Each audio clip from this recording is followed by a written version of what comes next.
Bismillahirrahmanirrahim. Assalamu alaikum. The topic of this video lecture is area between a curve and x-axis. हमने पिछली video lectures में area under the curve discuss किया था, जिस हम calculate करते हैं डेफिनेट इंटीग्रल की इवैल्यूएशन से। अब अगर हमारे पास एक ऐसा फंक्शन हो जो एक्स एक्सिस से पास होता हो, तो अब वहाँ जो एरिया होगा वो एरिया अंडर द कर्व की बजाय एरिया होगा between a curve and the x axis. आप एग्जांपल देख सकते हैं कि ये हमारा function y is equal to f(x) है, जो डिफाइन है क्लोज इंटरवल ए बी के ऊपर, कंटिन्यूस भी है, जिस तरह हमने लास्ट वीडियोस लेक्चर में ये बात डिस्कस की थी। तो अब ये एरिया जो है, this is not under the curve, so that area lies between the x axis और कर्व के बीच में। तो अब देख लें, ये एक्स एक्स ये कर्व है आपका, ये आपके पास एक्स एक्सिस है, तो ये एरिया है शेडेड, और ये आपका एक्स एक्सिस है और ये आपका कर्व है, तो इसके बिटवीन में ये एरिया। अब ये एरिया हम कैसे फाइंड करेंगे? तो इसके लिए पहले ये दो पॉइंट्स आप अपने जहन में रख लें कि अगर आपका function greater than or equal to 0 हो, जो आप इस एग्जाम्पल के अंदर देख रहे हैं, यहाँ पे जो आप देख रहे हैं, तो उस केस में एरिया अगर आपको अंडर द कर्व या area between the axis and the curve, ये भी असल में आपके पास ये जो फंक्शन है आपके पास और ये आपका एरिया अंडर द कर्व, तो ये एरिया बिटवीन, ये असल में between the x axis and the curve, ये देखें ये एक्स एक्सिस है, ये आपका कर्व है। तो इसको फाइंड करने के लिए हम ये डेफिनेट इंटीग्रल यूज़ करेंगे, वहाँ पे फंक्शन के साथ प्लस का साइन होगा। लेकिन अगर उसके बरक्स हमारे पास एक फंक्शन है जो क्लोज इंटरवल के ऊपर नेगेटिव है, लेट से अगर आप देख लें यहाँ पे ये आपके पास है A B, function fourth quadrant में है, तो तमाम ए बी के ऊपर आपका फंक्शन जो है वो नेगेटिव है। तो यहाँ पे जो एरिया होगा वो आपके पास ये एक्स एक्सिस और ये फंक्शन दोनों के बीच में ये एरिया। तो यहाँ हमने उस एरिया को फाइंड करने के लिए फंक्शन के साथ माइनस मल्टीप्लाई करेंगे, ये बात आपने याद रखनी है।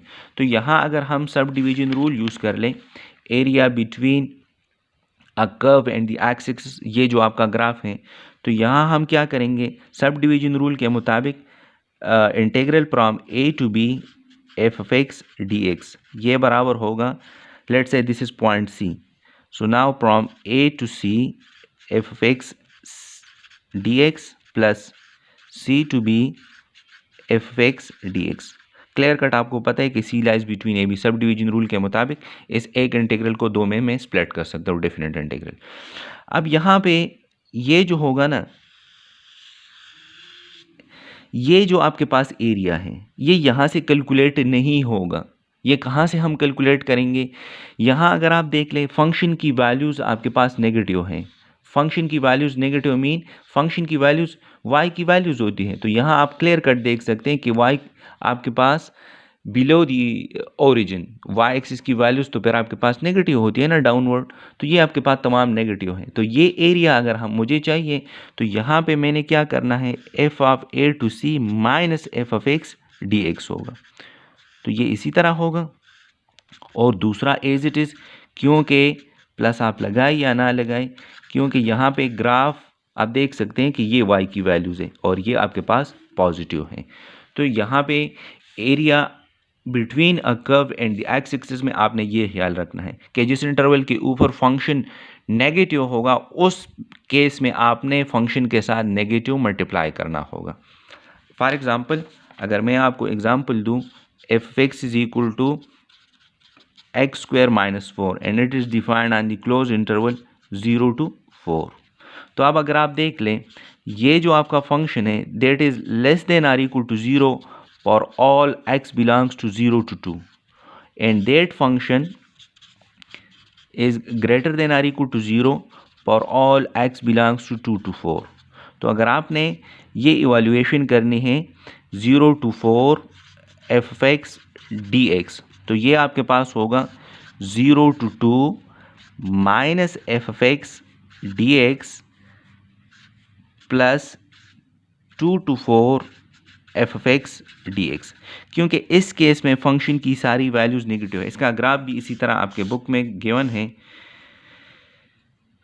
0 के ऊपर आपको क्या मिलेगा, -4 मिलेगा, तो ये इसका ग्राफ है। ये आपके पास 2 के ऊपर 0 देगा, तो ये 0 है। 4 के ऊपर ये आपको क्या देगा, जब आप 4 पुट करेंगे तो ये आपको देगा 16, तो दिस विल 12। तो ये देख लें, ये आपके पास area between the x axis and the curve, this is the area between the x axis and the curve. तो यहाँ पे फंक्शन आपका फंक्शन 0 से लेके 2 तक, 0 से लेकर 2 तक आपका सारा फंक्शन नेगेटिव है।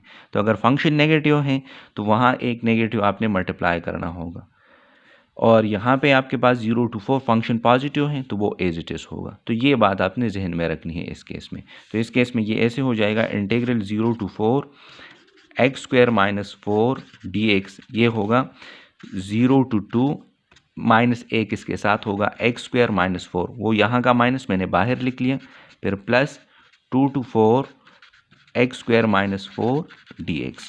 तो ये होगा माइनस, यहाँ देखिए x cube divide by 3 minus 4x, और यहाँ होगा 0 to 2, फिर आपके पास होगा प्लस, ये होगा x cube divide by 3 minus 4x 2 to 4। तो यहाँ पे अब मैंने फंडामेंटल थ्योरम ऑफ कैलकुलस को यूज़ किया। अब फंडामेंटल थ्योरम ऑफ कैलकुलस में आपने लिमिट्स को अप्लाई करना है। तो यहाँ पे देखिए ये माइनस अपनी जगह पे, पहला आपने 2, तो ये देखिए 2 क्यूब डिवाइड बाई 3 माइनस 2, जहाँ पे भी x है वहाँ पे भी अपर लिमिट आपका अप्लाई होगा। फिर होगा माइनस ये 0 क्यूब डिवाइड बाई 3 4 इंटू 0, ये आपका हो गया। फिर प्लस यहाँ पे अपर लिमिट, तो 4 क्यूब डिवाइड बाई 3 4 इंटू 4, फिर आपका माइनस आपका 2 क्यूब डिवाइड बाई 3 4 इंटू 2, तो ये आपका लोअर लिमिट। तो उससे ये माइनस, ये होगा 8/3 माइनस 8, और ये तो आपका होगा माइनस 0। फिर यहाँ पे होगा प्लस 64/3 माइनस 16, और यहाँ पे होगा माइनस, ये होगा 8/3 माइनस 8। तो इसको कैलकुलेट कर लें तो आपको एरिया मिल जाएगा between the x axis and the curve. So that is the last topic of this video lecture. अब एग्जांपल्स हैं और कुछ क्वेश्चंस हैं, वो नेक्स्ट वीडियो लेक्चर के अंदर मैं करवाऊंगा। Thank you.